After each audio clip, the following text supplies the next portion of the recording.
এটা আমি পদে পদে বুঝতে পারছি এবং আজ অবধি বুঝতে পারছি। সো আমার বিশ্বাসটা ছিল যে আমি মাসুদ রানা হব, এবং স্টেপ বাই স্টেপ আপনারা হয়তো বা রিয়েলিটি শোটা সবাই দেখেছেন, সেখানে কিভাবে রাউন্ডগুলো অতিক্রম করেছি এবং ফাইনালি মাসুদ রানা উইনার হলাম।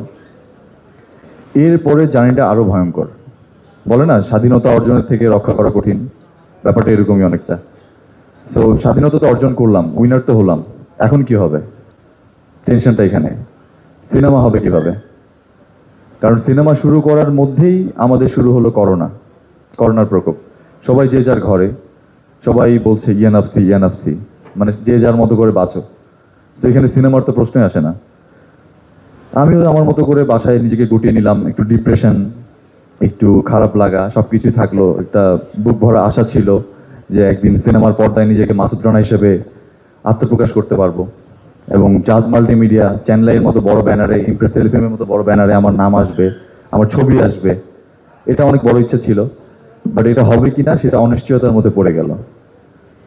আমি তারপরও নিজের মধ্যে আত্মবিশ্বাস হারাইনি। আমার মনে হচ্ছিল ব্যাক অফ মাই মাইন্ড যে মাসুদ রানা বইয়ে যেমন লেখা থাকে, পদে পদে মৃত্যুর হাতছানি, আমার সিনেমাটার ক্ষেত্রেও ছিল পদে পদে থেমে যাওয়ার হাতছানি। সো বারবার থেমে যাচ্ছিল সব কিছু, থেমে ন্যাচারাল ওয়েতে হোক, যে ওয়েতে হোক, পারমিশনের অভাবে হোক, সিনেমা বারবার থেমে যাচ্ছিল। বাট আমি হাল ছাড়িনি, এবং আমাদের টিমের কেউ এবং প্রযোজনা প্রতিষ্ঠানের কেউই হাল ছাড়েননি। সবাই সাথে ছিলেন এবং সবাই ওই আত্মবিশ্বাসটা নিয়েছিলেন যে এই সিনেমাটা একদিন আসতেই হবে। সো এরপরে বেশ কিছু বছর কেটে গেল, আমরা সিনেমায় স্টার্ট করে আমরা ফার্স্ট লটের শুটিং শেষ করলাম, খুব ভালো শুটিং হয়েছে। এর মধ্যে করোনার সেকেন্ড প্রকোপ শুরু হলো, সেটাও গেল, আমরা শুটিং করলাম। দেন আমরা শুটিং শেষ করার মোমেন্টে আমরা আর্মির পারমিশন পাচ্ছিলাম না, বিকজ আপনারা জানেন মাসুদ রানা যেহেতু বিসিআই এজেন্ট এবং সে একজন আর্মি পার্সন। সো সে যেহেতু কাউন্টার ইন্টেলিজেন্সে আছেন, সো সেই জায়গা থেকে সে হচ্ছে আর্মির সাপোর্টটা তার লাগবে অবশ্যই। তো আমরা চাচ্ছিলাম না কোনো ডামি ইউজ করতে সিনেমাতে, কোনো ফেক কিছু দেখাতে। আমরা রিয়েলটাই চাচ্ছিলাম যে রিয়েল আর্মি আমাদের এখানে থাকবে, রিয়েল আর্মির কনভয়, রিয়েল আর্মির যে অ্যামুনেশন, যে গান এবং যে বম ডিসপোজাল ইউনিট সব কিছুই থাকবে। তো আমরা এটা চাচ্ছিলাম, এটা চাওয়ার কারণে আমরা আর্মির কাছে পারমিশন চাচ্ছিলাম। আর্মি ফাইনালি আমাদেরকে এই বছরে এসে আর্মি বলল, আমাদেরকে গ্রিন সিগন্যাল দিয়ে দিল যে okay Masud Rana, you're on duty. বাকি শুটটুকু শেষ করতে পারলাম এবং মাসুদ রানা ফাইনালি কমপ্লিট করতে পারলাম। এবং আমি সবসময় আয়নার সামনে নিজেকে দাঁড়িয়ে বলি যে you have to do it, you can do it. আমি সবসময় বলি নিজেকে এটা।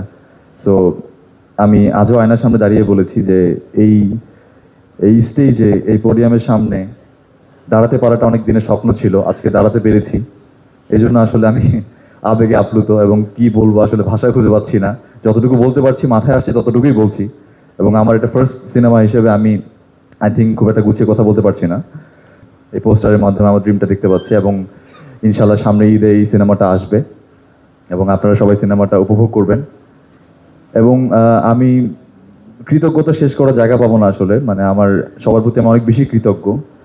আমার স্পেশালি বলতে গেলে আমার যিনি পরিচালক এই সিনেমার, সৈকত নাসির ভাই, আমাদের সম্পর্কটা অনেক ফ্রেন্ডলি। তার সাথে আমি আসলে বড় ভাই ছোট ভাই টাইপের সম্পর্ক, আপনারা যেটা বুঝতে পারেন অনেকে। তার সাথে সম্পর্কটা এমন টাইপের যে আমি কোনো কিছু শেয়ার করলে সে কখনো মাইন্ড করে না, বা সে কখনো কোনো কিছু বললে আমার কখনো খারাপ লাগে না।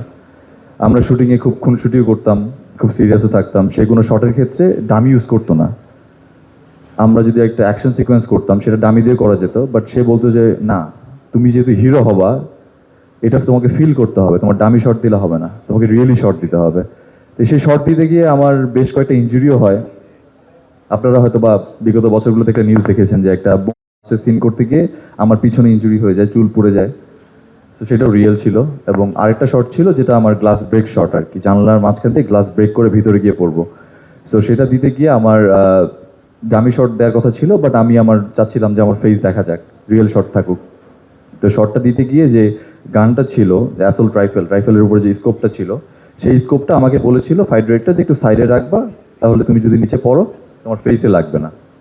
বাট আমি শর্ট দিতে গিয়ে বুঝতে পারিনি, যেহেতু নতুন, আমি শর্ট দিতে গিয়ে গানের স্কোপটা সামনে রেখেছি এবং আমার এখানে কেটে গিয়েছে।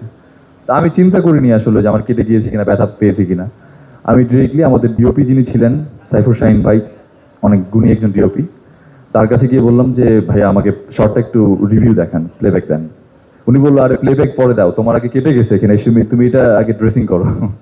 সো এরকম টাইপের একটা ক্রেজি মোমেন্ট ছিল মাসুদ রানা সিনেমাতে, আসলে অনেকগুলোই ছিল।